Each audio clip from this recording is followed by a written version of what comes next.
Aquietai-vos e sabei que eu sou Deus. Salmo 46, verso 10.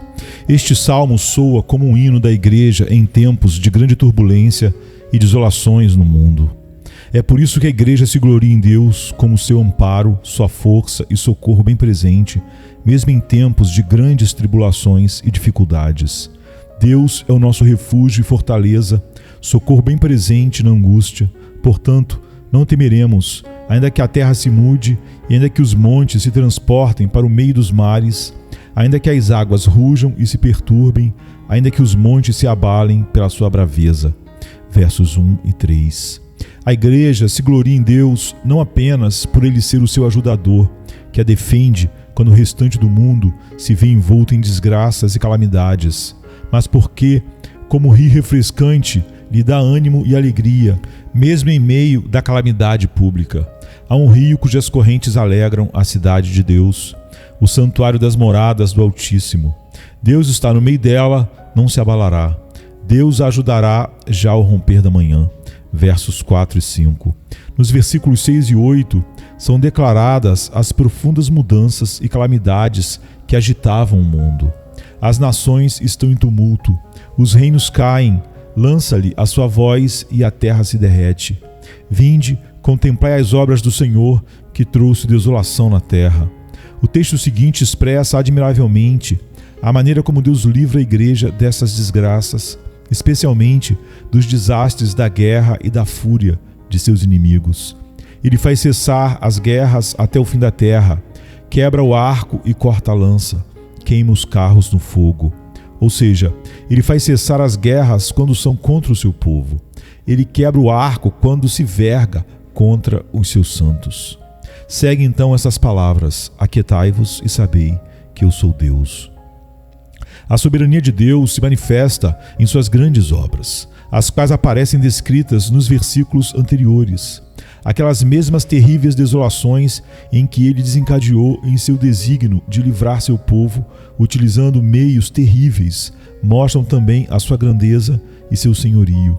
Através de tudo isso, há demonstração de poder e soberania, e assim ordena a todos que estejam quietos e reconheçam que ele é Deus. Porque disse: sou exaltado entre as nações, sou exaltado na terra. Disto pode-se derivar observações interessantes. 1. O dever de ficar quieto diante de Deus, debaixo das mercês da sua providência, da sua vontade soberana. Isto implica que devemos manter quietude de palavras, nos resignando de falar ou reclamar contra os desígnios da providência, não obscurecendo a razão com palavras de ignorância, nem usando a linguagem pomposa da vaidade. Temos que manter a calma em nossas ações e em nossa conduta, de modo que não contrariemos a Deus em seus desígnios. E em relação à disposição interior de nossos corações, devemos cultivar a calma e uma serena submissão de espírito à vontade soberana de Deus, seja ela qual for. E 2. Podemos considerar os fundamentos deste dever, ou seja, a divindade de Deus. O fato dele ser Deus é razão mais do que suficiente para que estejamos quietos diante dele, sem o menor murmúrio, sem objeção, sem oposição, mas tranquilamente e com humildade submeter-nos a ele. Como devemos cumprir este dever de estar quietos diante de Deus? Simplesmente com o senso de sua divindade, compreendendo que o fundamento é o conhecimento de que ele é Deus. Nossa submissão é correspondente aos seres racionais. Deus não requer que nos submetamos a ele contra a razão, mas enquanto percebemos a razão e o fundamento de agir assim. Daí que a mera constatação de que Deus é Deus pode ser o suficiente para calar todas as objeções e oposição aos seus divinos e soberanos desígnios. Tudo isso pode ser visto considerando o seguinte: em primeiro lugar, porquanto ele é Deus, é um ser absoluta e infinitamente perfeito, sendo impossível que pudesse incorrer em erro ou maldade. E como é eterno e não deve sua existência a nenhum outro, não pode em medida alguma ter limitações no seu ser nem em nenhum dos seus atributos. Se algo tem limites em sua natureza, deve haver alguma causa ou razão pelas quais estes limites existem. Assim se deduz que toda coisa limitada deve ter uma causa. Portanto, aquele que não tem causa deve ser ilimitado. As obras de Deus mostram com toda a evidência que sua sabedoria e seu poder são infinitos, pois quem fez todas as coisas do nada, que as sustenta, governa e as dirige a todo momento e em todas as eras, sem se cansar, deve possuir um poder infinito. Igualmente, tem que ser infinito em conhecimento, pois se ele fez todas as coisas e sem cessar sustenta e governa a todas, segue-se que ele continuamente e num único olhar vê e conhece perfeitamente todas as coisas, tanto as grandes como as pequenas, o que não é possível sem um conhecimento infinito. Sendo, pois, infinito em conhecimento e poder, Deus tem que ser perfeitamente santo. A falta de santidade supõe sempre defeito e pobreza de visão. Onde não há trevas, nem engano, não pode faltar a santidade. É impossível que a maldade possa coexistir com a luz infinita. Deus, sendo infinito em poder e conhecimento, precisa ser totalmente autossuficiente. Portanto, é impossível que ele possa cair em qualquer tentação ou cometer alguma falta. Não há nenhum motivo para que ele incorra em nada semelhante. Sempre que alguém é tentado a ceder ao incorreto, é para fins egoístas e por fins egoístas. Então, como poderia um ser todo-poderoso que não precisa de nada ser tentado a fazer algo errado por fins egoístas? Portanto, é impossível a Deus, que é essencialmente santo, possa em sentido algum incorrer no mal. E 2. Pelo fato de ser Deus, ele é tão grande que está infinitamente além de toda compreensão. Portanto, é irracional de nossa parte pretender julgar suas decisões, uma vez que estas são misteriosas. Se fosse um ser ao qual nós pudéssemos compreender, não seria Deus. Seria irracional não supor nada além do fato de que há muitas coisas na natureza de Deus e em suas obras e governo que são para nós um mistério que jamais poderemos descobrir. O que somos e que ideia temos de nós mesmos se esperamos que Deus e seus desígnios possam estar ao nível do nosso entendimento? Somos infinitamente incapazes de tal coisa como compreender a Deus. Para nós, seria menos irracional conceber que uma casca de nós pudesse conter um oceano. Jó 11, verso 7 em diante diz: Porventura alcançarás os caminhos de Deus, ou chegarás à perfeição do Todo-Poderoso? Como as alturas dos céus é a sua sabedoria, que poderás tu fazer? É mais profunda do que o inferno, que poderás tu saber? Mais comprida é a sua medida do que a terra, e mais larga do que o mar. Se pudéssemos perceber a distância entre Deus e nós, entenderíamos a razoabilidade da interrogação do apóstolo Paulo em Romanos 9:20. Ó homem, quem és tu, que a Deus replicas? Se cremos encontrar faltas no governo de Deus, estamos virtualmente supondo que somos capazes de ser seus conselheiros, quando na realidade seria mais conveniente, com grande humildade e adoração, clamar com o apóstolo Paulo em Romanos 11, 33 a 36. Ó profundidade das riquezas, tanto da sabedoria como do conhecimento de Deus! Quão insondáveis são os seus juízos e quão inescrutáveis os seus caminhos! Pois quem compreendeu a mente do Senhor? Ou quem foi seu conselheiro? Ou quem lhe deu primeiro a ele, para que lhe seja recompensado? Porque dele, por ele e para ele são todas as coisas. Glória, pois, a ele eternamente. Amém. Se houvesse meninos que levantassem a voz para criticar os órgãos legislativos do seu país ou para colocar em causa de juízo as decisões do Poder Executivo, não se estimaria que eles estavam se intrometendo em coisas demasiado elevadas para eles? E quem somos nós, senão bebês? Pois nossa inteligência são infinitamente menores do que a dos bebês em comparação com a sabedoria de Deus. Seria sensato se considerássemos isso e ajustássemos nosso comportamento a isso. Diz o Salmo 131, 1 e 2: Senhor, o meu coração não se elevou, nem os meus olhos se levantaram. Não me exercito em grandes matérias, grandes assuntos, nem em coisas elevadas demais para mim. Certamente que eu tenho portado e sossegado como uma criança desmamada de sua mãe. Esta única compreensão da distância infinita entre nós e Deus e entre o entendimento de Deus e do nosso deveria ser suficiente para nos silenciar e para acatar-nos com serenidade tudo o que Deus faz, não importa o quanto possa parecer misterioso ou ininteligível. também não temos direito algum de esperar que Deus nos explique, em particular, a razão dos seus atos ou desígnios. Está mais do que justificado que Deus não nos dê, vermes de pó que somos, razão de seus assuntos, para que assim possamos perceber a distância que nos separa dele e o adoremos e nos submetamos a ele em humildade e reverência. Podemos ver este respeito porque quando Jó padecia cruéis penas por desígnio divino, Deus lhe respondeu não explicando as razões da sua misteriosa providência, mas fazendo-lhe ver sua condição de miserável verme, sua nulidade e quão distante ele estava da altura de Deus. Essa atitude divina estava em melhor consonância com Deus do que haver entrado em algum debate com Jó ou haver-lhe revelado o mistério de suas dificuldades. E para Jó, foi bom submeter-se a Deus naquelas coisas que não conseguia entender, as quais quis trazer-lhe a resposta divina. Convém que Deus habite na escuridão profunda ou em luz que nenhum ser humano pode resistir, a qual ninguém viu nem pode ver. Nada há de estranho em que um Deus de infinita glória resplandeça com um brilho demasiado rutilante e poderoso para o olho humano. Porque mesmo os anjos, aqueles espíritos poderosos, aparecem cobrindo seus rostos perante esta luz, como está em Isaías 6. E 3. Sendo que ele é Deus, todas as coisas são suas, portanto tem direito de dispor delas de acordo com sua vontade e prazer. Todas as coisas neste mundo inferior são suas, pois o que está debaixo de todos os céus é meu. Jó 41:11. Eis que os céus e os céus dos céus são do Senhor teu Deus, a terra e tudo o que nela há. Deuteronômio 10:14. Todas as coisas são suas, porque todas procedem dele, são totalmente dele e somente dele, e ele as mantém.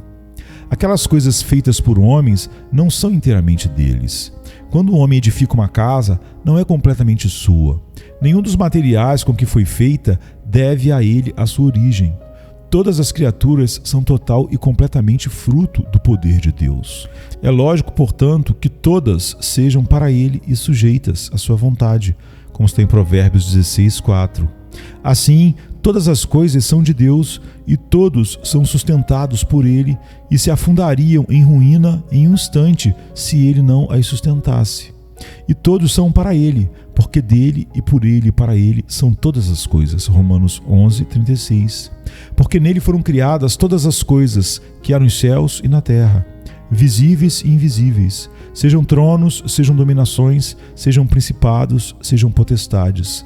Tudo foi criado por ele e para ele, e ele é antes de todas as coisas, e todas as coisas subsistem por ele.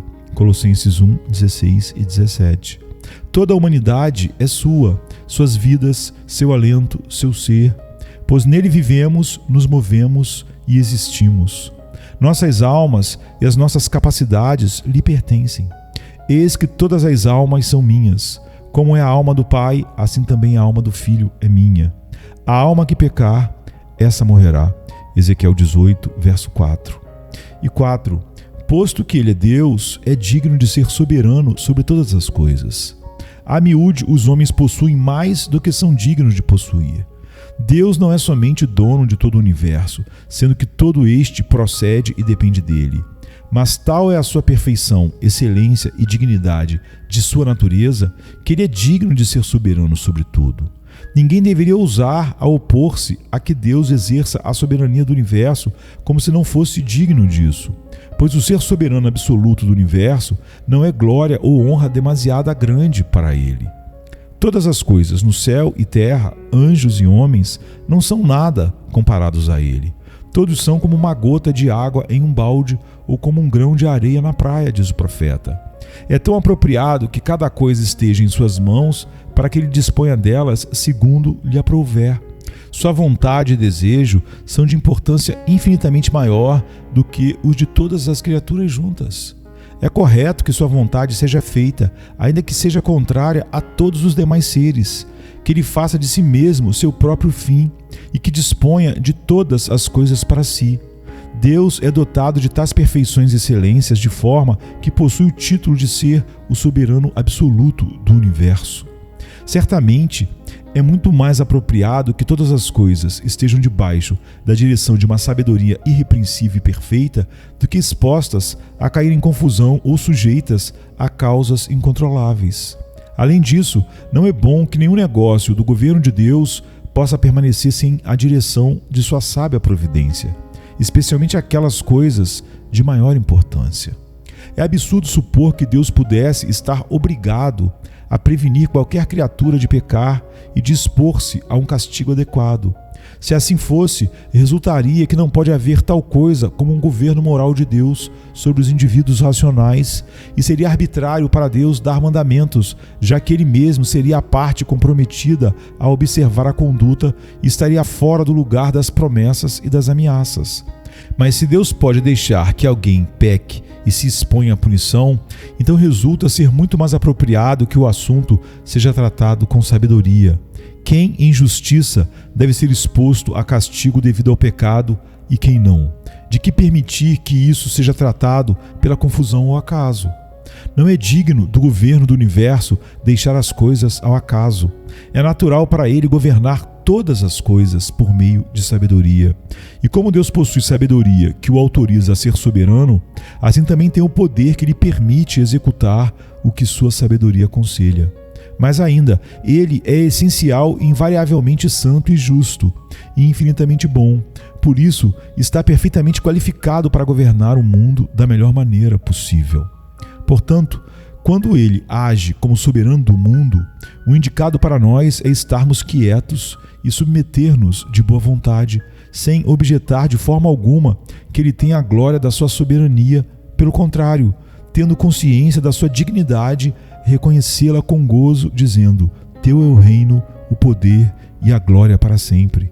E repetir com aqueles em Apocalipse 5:13: Ao que está sentado sobre o trono sejam dadas ações de graças e honra e glória e poder. E 5. Porquanto ele é Deus, será soberano e agirá como tal. Ele se assenta no trono da sua soberania e o seu reino é exercido sobre tudo. Em seu soberano poder e domínio será exaltado como ele mesmo declara: Serei exaltado entre os gentios, serei exaltado sobre a terra. Ele fará saber a todos que é o supremo Senhor de toda a terra. Ele executa sua vontade com o exército do céu e os moradores da terra, e ninguém pode estorvar sua mão. Não pode haver tal coisa como frustrar, prejudicar ou invalidar seus desígnios, pois ele é grande em pensamento e maravilhoso em ação. Seu conselho prevalecerá e fará tudo o que lhe apraz. Não há sabedoria, nem inteligência, nem talento em oposição ao Senhor. Qualquer coisa que ele quer fazer durará para sempre. Nada lhe será adicionado ou removido. Quando ele age, quem lhe fará reparos? Ele pode, se quiser, esmiuçar seus inimigos. Se os homens se unem contra ele para estorvar ou opor-se aos seus desígnios, ele quebra o arco e corta a lança, queima os carros no fogo. Ele mata e faz viver, derruba e edifica, segundo o conselho da sua vontade. Ele diz em Isaías 45, 6 e 7, para que se saiba desde o nascente do sol e desde o poente, que fora de mim não há outro. Eu sou o Senhor e não há outro. Eu formo a luz e crio as trevas. Eu faço a paz e crio o mal. Eu, o Senhor, faço todas as coisas. Nem os eminentes, nem ricos, nem sábios podem impedir ou torcer a vontade de Deus. Ele despede decepcionados os doutos e não presta homenagem aos aristocratas, nem concede privilégio aos ricos sobre os pobres. Existem muitos subterfúgios no coração humano, porém o conselho do Senhor e os pensamentos do seu coração permanecem através de todas as gerações. Quando concede paz, quem pode causar-lhe problemas? E se ele esconde o rosto, quem pode contemplá-lo?